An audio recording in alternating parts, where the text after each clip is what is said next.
Welcome back to the deep dive. So today, I want you to picture something with me. All right, set the scene. Imagine you are standing on the edge of a cliff. And I don't mean that metaphorically, at least not yet. Right, a literal cliff. Exactly, a literal jagged edge of rock. You are looking out over a valley, and on the other side is everything you have ever wanted.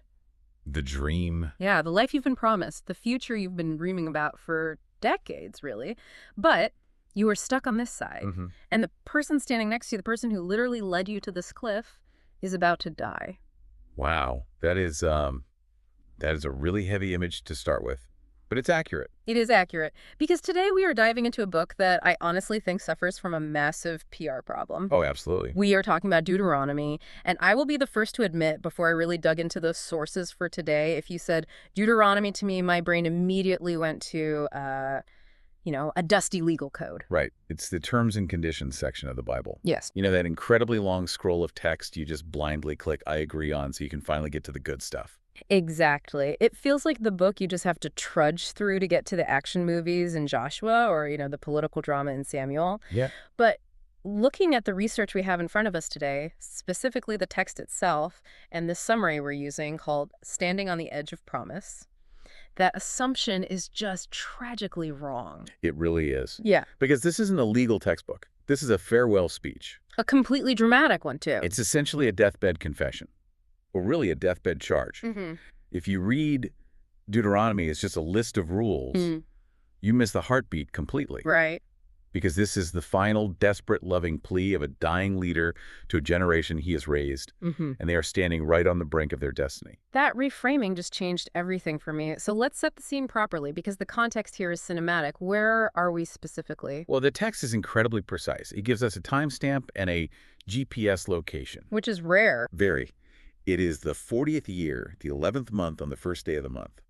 And the location is the plains of Moab, east of the Jordan River. Okay, so visually for the listener, paint that for us. You have millions of people camped out, tents stretching literally as far as you can see. It's a sea of people. A sea of tents. They are dusty, they are tired, but they are expectant. Because if they look west across the Jordan River, they can actually see the hills of the Promised Land. They are that close. They can probably see the palm trees of Jericho in the distance. They are staring at the very thing they have been walking toward for 4 decades. But there is this incredible tension in the air. Massive tension. And it's because of the cast of characters. You have the quote-unquote new generation. Right. Remember, their parents, the generation that actually came out of Egypt, are dead. They are gone. They died in the wilderness. So this audience is the children. The ones who grew up eating manna. Exactly. They grew up following a pillar of fire. And standing before them is Moses. And Moses is, well, he is ancient at this point. 120 years old. But the text gives us this incredible little detail. It says, his eye was not dim, nor his natural force abated. So he's not frail. No, he isn't senile. He is a powerhouse. But he is a walking tragedy in a sense. Because he knows. He knows, and the people know, that he is not crossing that river. That right there is the emotional anchor of this whole deep dive. He is not coming with them. No, he is going to die on this side. So everything he says in this book carries the sheer weight of last words. Yeah. He's trying to furiously download a lifetime of hard-learned lessons into their heads before he leaves them forever. And the title Deuteronomy itself gives us a clue about what he's doing right, because it means second law. Right, from the Greek deuteros nomos. But it's not a new law. That's a misconception. He isn't rewriting the Constitution. Exactly. It's a repetition. It is a reaffirmation. He is essentially saying, I am leaving. You are entering a land of war and temptation and strange gods. If you don't get this right here in the plains of Moab, you won't survive. So let's unpack this sermon, because Moses starts with a strategy that I think is fascinating. He doesn't start with the future. He doesn't start with, okay, here is the tactical plan for how you attack Jericho. He starts with the past. He starts with memory. Section 1 of our source outline calls this, looking back, memory as a weapon. Memory as a weapon. I love that. Moses knows that the greatest danger to this new generation isn't the Canaanite armies. It is amnesia. The danger of forgetting. Exactly. Yeah. If they forget where they came from, they will completely lose where they're going. Yeah. So in the first few chapters, Deuteronomy 1 through 3, Moses forces them to relive the worst moment in their national history. He takes them back to Kadesh Barnea. Yes. which was the failure of the previous generation. This is 38 years prior. Right. They were at the border then, too. The exact same situation. They sent in 12 spies. And do you remember what happened? I do. The spies came back with a mixed report. They said the land was amazing, grapes the size of beach balls flowing with milk and honey, and there was a massive but. But that literally killed a generation. Yeah. They said the people are Anakims, giants. Yeah. And the cities are walled up to heaven. And the people just panicked. But I was really struck by the specific phrasing Moses uses when he recounts this, because he quotes what the people whispered in their tents. It's chilling. It is. They didn't just say, oh, we are scared. They said something much darker. They said, because the Lord hated us, he hath brought us forth. Because the Lord hated us. That is so heavy. They looked at the difficulty in front of them and concluded that God was malicious. And that is the absolute core of the sin. Yeah. It wasn't just cowardice, it was theology. Bad theology. Terribly bad theology. They interpreted their struggle as proof of God's hatred. They projected their own insecurity onto God's character. Like God went to all this trouble just to trick them. They decided that God had brought them all this way just to troll them, basically, to have them slaughtered by giants. And because of that unbelief, that entire generation was condemned to wander the desert until they dropped dead. And Moses is actively rubbing this new generation's nose in that history. He is saying, do not be like your fathers. Do not confuse a challenge with a curse. But he doesn't just leave them with the failure, which is good. He also reminds them of recent victories. Right, the momentum they have. And this is where we get into some details that honestly feel like they belong in a fantasy novel. The text mentions the conquest of Sihon and Og. Oh, King Og of Bashan. You have to love Og. We absolutely have to talk about Og because the text gives us a weirdly specific detail about his furniture, of all things. It does. Deuteronomy 3:11. It totally stops the narrative momentum to tell us about his bedstead. His bed. It says it was a bedstead of iron, and it actually gives the dimensions. 9 cubits long and 4 cubits wide. Which, depending on your exact cubit measurement, is roughly 13.5 feet long and 6 feet wide. That is a massive bed. I mean, Shaq wouldn't even fill that bed. Not even close. So why on earth does Moses, in his final highly emotional sermon, pause to talk about the dimensions of a dead king's bedroom furniture? Because it's not just trivia. It's evidence. Think about it. Why was the previous generation so scared at Kadesh Barnea? The giants, the Anakims. Right. They said we are like grasshoppers in their sight. Well, Og was a remnant of those giants. Oh, so he is the boogeyman come to life. Exactly. He is the physical, literal embodiment of their parents' worst nightmare. And what happened? This new generation fought him. And they won. They killed him. And they took his giant iron bed as a trophy. So the iron bed is like a flag planted in the ground. It is physical, tangible proof that the fears of the past were completely unfounded. Moses is pointing to that 13-foot iron bed and saying, look at that. You beat the giant. Your parents ran from stories of giants and you just defeated a real one. Yes. God is with you. That connects the dots perfectly. It turns a weird architectural detail into a massive confidence booster. Brilliant rhetoric. It really is. Now, moving on in this looking back section, Moses pivots to the meaning of the wilderness itself. In chapter 8, he reframes those 40 years. This is arguably one of the most profound chapters in the entire Old Testament. Yeah. Moses says the wilderness wasn't just a punishment, it was a school. It was a rigorous training ground. He uses a phrase that really stuck with me. He says, God, quote, suffered thee to hunger, which is tough. God allowed them to be hungry. He let them feel the raw edge of survival. And why? He tells them explicitly, that he might make thee know that man doth not live by bread only, but by every word that proceedeth out of the mouth of the Lord. Let's really unpack that, Yeah. because we quote that verse a lot in modern times, but in context, it is visceral. In the wilderness, you have zero natural resources. Right, no farms. No supermarkets, no trade routes, no agriculture. You cannot hustle your way to dinner in the Sinai Peninsula. You have to wake up every single morning and trust that white flakes manna will literally appear on the ground. If God doesn't speak provision into existence that morning, you starve. It was a daily, terrifying exercise in total dependency. He stripped away every single other support system so they would learn down to their bones that their ultimate life source is God, not bread. And alongside the hunger, Moses points out the miraculous preservation. He says, thy raiment wax not old upon thee, neither did thy foot swell these 40 years. I love that detail so much. Think about the logistics of hiking through a desert terrain for 40 years. Your shoes should be absolutely shredded. Your feet should be swollen and blistered constantly. Moses says, look down at your feet. Look at your sandals. They're the exact same sandals I left Egypt in, and they still fit perfectly. It's a localized miracle of suspension. God sustained them physically while simultaneously testing them spiritually. But here is the twist, and this is where it gets really interesting for you and me today. Moses warns them that the wilderness actually isn't the most dangerous place. No. The most dangerous place is the land they are going into. The promised land. Which seems completely backward. The land of milk and honey is dangerous. Prosperity is always more dangerous to the human soul than poverty. That is the core warning here. Wow. In the wilderness, they were desperate for God. They had to look up. In the land, they will have, quote, houses full of good things that they didn't even buy. Yeah. Vineyards and olive trees they didn't plant. And Moses predicts exactly what they will say when they get comfortable. He knows human nature perfectly. He says, beware lest thou say in thine heart, my power and the might of mine hand hath gotten me this wealth. The original self-made man myth. Exactly. Prosperity induces amnesia. When your belly is full, you immediately forget who fed you. Yeah. Moses is absolutely terrified that once they get comfortable, they will become atheists in practice, even if they remain religious in name. They will think they did it all themselves. That is a profound warning. It is so much easier to trust God when you have nothing than when you have everything. Always. So moving into section 2, Moses shifts from the history to the actual mechanics of the relationship. He restates the 10 Commandments, but then he drills down to the absolute center of the law, the Shema. Deuteronomy 6 verses 4 and 5. Hear, O Israel, the Lord our God is one Lord. And thou shalt love the Lord thy God with all thine heart, and with all thy soul, and with all thy might. This is the great commandment. And notice the massive shift here. This is crucial context for anyone studying ancient history. Okay.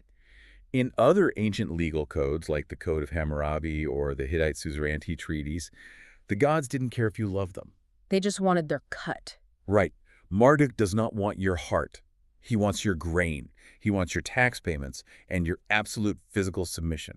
The God of Israel is radically different. He demands affection. That is a key distinction. It's not just rule following. No, the law is not a checklist. It is a relationship. Obedience is supposed to flow from love, not just a primal fear of getting fried by lightning. Right. If you genuinely love God with all your heart, you won't kill your neighbor. If you love God, you won't steal.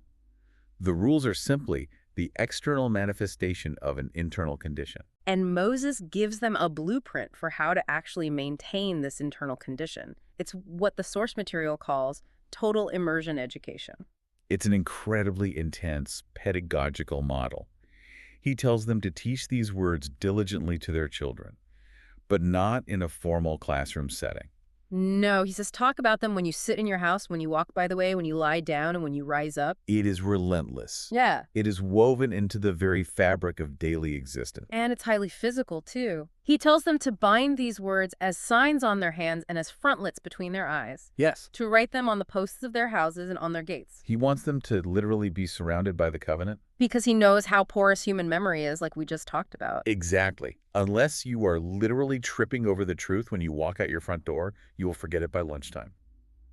He wants to create an entire culture of remembrance, where the reality of God is as present as the weather. Now, this leads into a concept that might rub modern listeners the wrong way, but we absolutely have to address it because it is deeply embedded in the text. The concept of being a holy people and the demand for exclusivity. Deuteronomy chapter 7. This is crucial. God calls them a holy people, which literally means set apart. But Moses clarifies why they were chosen, and it's a pretty big blow to their national ego. He says explicitly, the Lord did not set his love upon you because you were more in number than any people, for you were the fewest of all people. Right. They weren't the global superpower. They weren't the most culturally advanced. They were the runts of the geopolitical litter. Yeah. They were chosen simply because God loved them and was keeping an oath to their fathers. It is an election of sheer grace, not merit. But because they are chosen, God is jealous. And jealousy usually has a very negative, toxic connotation for us today. In a standard human relationship, jealousy can absolutely be petty and insecure. But in a marriage, and this covenant uses marriage language constantly, jealousy is entirely appropriate. Right. If you are married, you should be jealous of your spouse's primary affection. You shouldn't want them sharing that unique intimacy with anyone else. So God says, I am your husband, no other gods. Exactly. And that leads directly to the really intense command to destroy the idols of the Canaanites. Utterly destroy, burn the groves, smash the altars. And specifically, Moses warns them not to even covet the silver or gold on the graven images.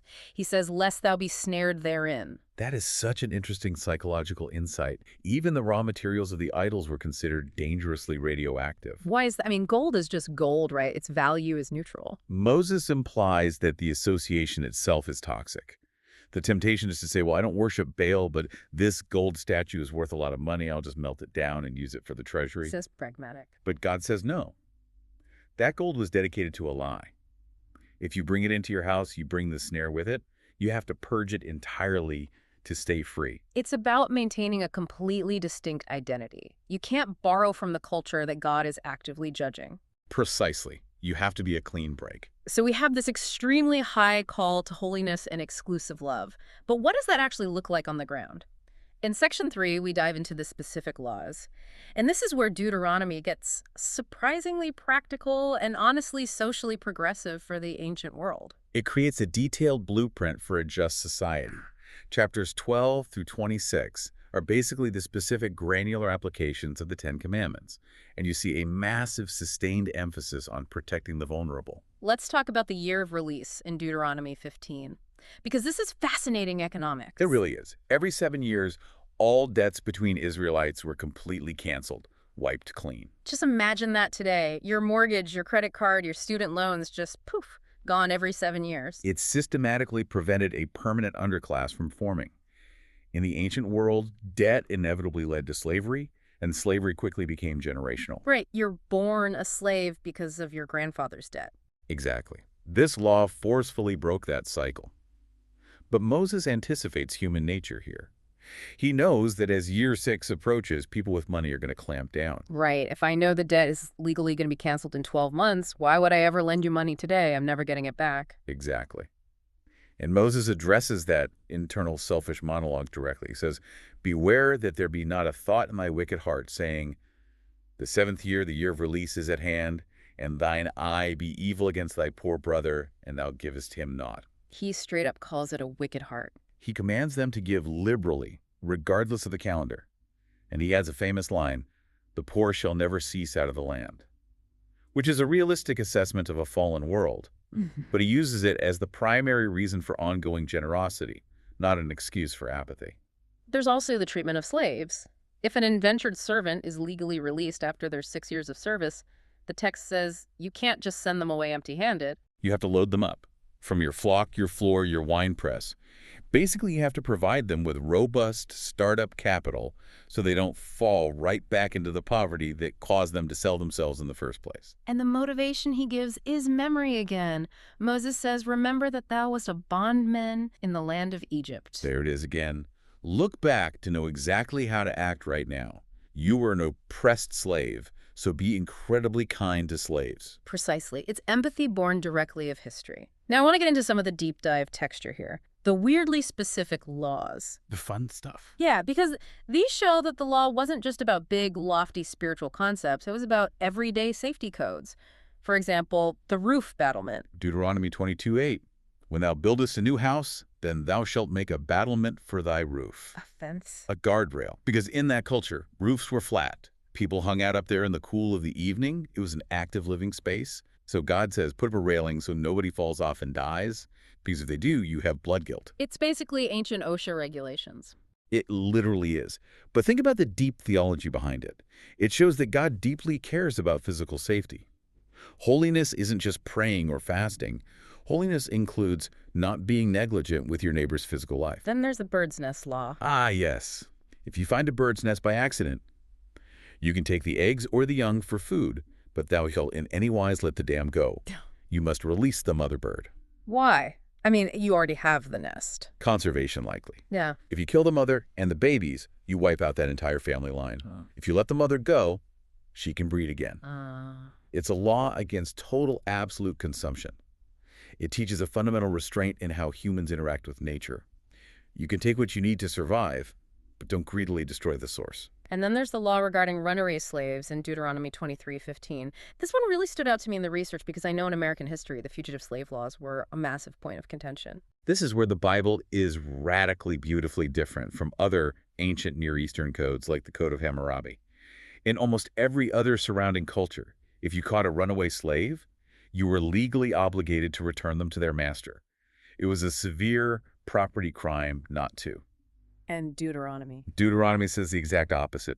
Thou shalt not deliver unto his master the servant which is escaped from his master unto thee. You are actively commanded not to send them back. You let them live with you in whatever city they choose, and you shall not oppress him.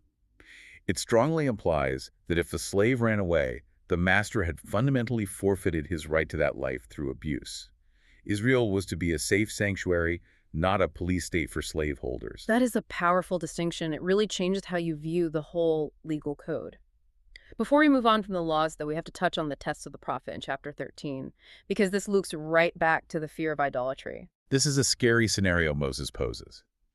He asks, what if a prophet comes along and he performs a sign or a wonder? He does a legitimate, verifiable miracle. He predicts the future, and it happens perfectly. So he has power. He has undeniable credibility. But then this miracle-working prophet says, let us go after other gods. So the miracle is entirely real, but the theology is completely wrong. Moses says, reject him immediately, put him to death. The insight here is so profound. Truth trumps miracles. Wow. The covenant relationship is the ultimate filter for reality. Just because someone has supernatural power doesn't mean they are speaking for God. The ultimate test is always, does this lead me to the Lord or away from him? That is a good word for any era. Do not be dazzled by the spectacle. Check the source. Exactly. Okay, we're moving into section 4. We've had the history, we've had the core principles and the specific laws. Now Moses lays out the ultimate stakes. And he does it with a highly dramatic ceremony involving 2 mountains. The tale of 2 mountains, Mount Gerizim and Mount Ebal. Moses commands that when they finally enter the land, they are to split the tribes right down the middle. Half stand on Gerizim to pronounce blessings, and half on Ebal to pronounce curses. It's a responsive reading on a literal national scale. It is. The Levites shout out the conditions of the covenant across the valley, and the people all shout Amen. It is designed to be physically unforgettable. Let's start with the blessings in Deuteronomy 28, because it sounds beautiful. It is the absolute ideal life. Blessed shalt thou be in the city, and blessed shalt thou be in the field. Blessed fruit of the body, blessed cattle. Enemies fleeing 7 ways before you. The imagery is of perfectly open heavens. The Lord shall open unto thee his good treasure to give the rain. It's a picture of total harmony between the people of the land and God. Israel will be the head and not the tail. But then the tone shifts entirely, and we get to the curses. And I have to say the curses section is much, much longer and significantly more graphic than the blessings. It really is. It is relentless. Moses unleashes just a parade of horrors. And again, the imagery is viscerally physical. It starts with the environment itself turning against them. Thy heaven that is over thy head shall be brass, and the earth that is under thee shall be iron. Brass and iron. Think about that visually. Brass reflects heat, no clouds, no rain, just scorching, relentless metallic heat beating down. And the earth is like iron. Hard, unyielding, completely impossible to plow. It is total agricultural collapse. And then it gets deeply psychological. The text says, the Lord shall smite thee with madness and blindness and astonishment of heart. Thou shalt grope at noonday. It's the complete disintegration of the mind, the confusion, the sheer panic. But the most terrifying part, and this is honestly hard to read, is the description of the siege. Yeah, it gets incredibly dark. Moses predicts that their enemies will besiege their cities, and the hunger inside the walls will be so great that they will eat the fruit of thine own body. Cannibalism of the worst possible kind. Parents eating their own children. The text gets horrifyingly specific. It describes the tender and delicate woman who wouldn't even set her bare foot on the ground because she was so refined. It says she will begrudge her own husband the flesh of her children that she eats in secret. It is the complete and utter collapse of humanity. Why go this dark? Why is this level of horror in the Bible? Because the stakes are real. A covenant isn't just a nice promise. It's a legally binding agreement with cosmic consequences. Moses is saying, this isn't a game. We aren't just playing at religion here. If you walk away from the source of life, you don't just get a slap on the wrist. You get death. You get chaos. You get the literal undoing of creation itself. And the ultimate curse, the final line of chapter 28, is the complete reversal of their entire national story. Deuteronomy 28:68. The Lord shall bring thee into Egypt again with ships. Back to The Exodus completely reversed. Go right back to the house of bondage. You become slaves again. And the text says, no man shall buy you. Meaning you will be so utterly worthless that no one even wants you as a slave. It is the total negation of God's saving work. That sits so heavy. And obviously, it's meant to. Moses is trying to scare them straight, essentially. He wants them to deeply feel the precipice they're standing on. He is establishing the sheer gravity of their choice. Which brings us to the transition in section 5. Moses is wrapping up his speech. He knows he's about to die. And God pulls him aside and tells him something that is honestly just heartbreaking after all this effort. He tells him, hey, these people, they're going to rebel anyway. It is the ultimate tragedy of leadership. God tells Moses in chapter 31, this people will rise up and go a-whoring after the gods of the strangers. God knows the future. He knows the 3-hour sermon won't work forever. Right. So he commands Moses to teach them a song. The Song of Moses in Deuteronomy 32. Why a song, though? Why not just write it down in a scroll? Because a song sticks in the human memory infinitely better than a sermon. You can flawlessly recite lyrics to pop songs you haven't heard in 20 years. That's true. The song acts as a, quote, witness against them. When they are in exile, suffering those horrific curses we just talked about, they will suddenly find themselves humming this ancient melody, and they will realize God warned them. The lyrics are incredibly poetic and intense, too. It describes God as the rock. It describes him finding Israel in a waste-howling wilderness. I absolutely love the eagle metaphor in that song. As an eagle stirreth up her nest, beareth them on her wings. It's so tender and protective. But then comes the tragic turn. Jeshurun waxed fat and kicked. Jeshurun being a nickname for Israel? Yes, it's a term of endearment, like the upright one. Yeah. But when they got fat, when they got prosperous, like we discussed earlier, they kicked. They rebelled. The song perfectly encapsulates the whole cycle. Grace, prosperity, rebellion, judgment. So Moses teaches them the song. He officially commissions Joshua to take his place, telling him, be strong and of a good courage. And then we get the final scene. Deuteronomy 34, the death of Moses. It is, without a doubt, one of the most poignant scenes in all of Scripture. Moses climbs Mount Nebo to the top of Pisgah. He's completely alone. And the Lord shows him the view. The grand panoramic view. Gilead, Dan, Judah, the palm trees of Jericho. He sees it all. The land he dreamed of for 40 grueling years. The land he suffered for. The land he dealt with rebels for. And God says, I have caused thee to see it with thine eyes, but thou shalt not go over thither. It feels incredibly harsh at first glance. You can look, but you can't touch. But it's also deeply intimate. Extremely intimate. Yeah. The text says Moses died there according to the word of the Lord. In the original Hebrew, it's literally at the mouth of the Lord.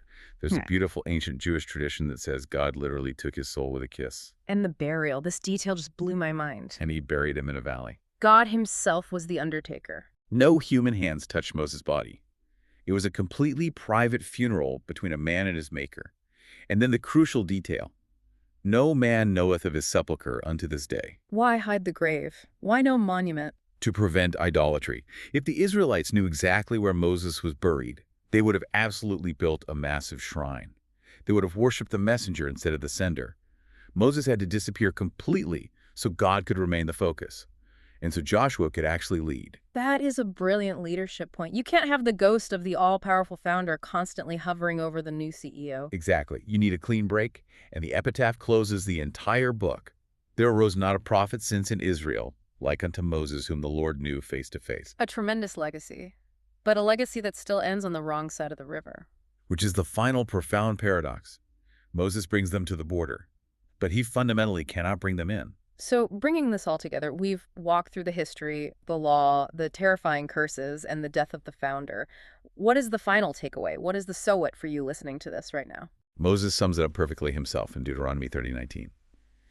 He says, I call heaven and earth record this day against you, that I have set before you life and death, blessing and cursing. Therefore, choose life. Choose life. It sounds simple, but as we've seen today, it's a daily, gritty, exhausting choice. It is actively choosing memory over amnesia. It is choosing gratitude over entitlement. It is choosing to deeply love God with your heart, soul, and might when the world is constantly offering you 1,000 other easier lovers. And connecting this directly to you, the person listening to this who might be prepping for a meeting or driving your commute right now, we are all standing on the plains of Moab in a way. We really are. We are always on the edge of the next thing, the edge of a new job, a new relationship, a totally new season of life. And the temptation is always exactly the same, to forget what brought us here, to quietly think, my power in my hand got me this. Yeah. Deuteronomy challenges us to stop, look back, identify the specific grace that carried us through our own personal wilderness, and then move forward with a deep, trembling trust. And there is that lingering final thought about leadership. Moses, the great lawgiver, couldn't cross the Jordan. That is the final provocation for the listener. The law can guide you. It can completely diagnose you. It can show you the perfect standard. But the law cannot take you into the promised land. It cannot give you true rest.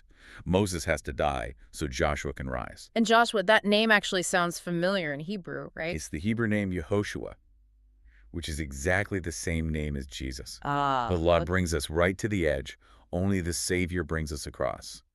Moses prepares the way, but he's not the final destination. That is a remarkably powerful place to end. We've gone from the 13-foot iron bed of a giant to the secret grave of a prophet. Deuteronomy is definitely not just a dusty book of rules. Not even close. It is standing on the edge of promise. Thanks for taking this deep dive with us. We'll see you next time.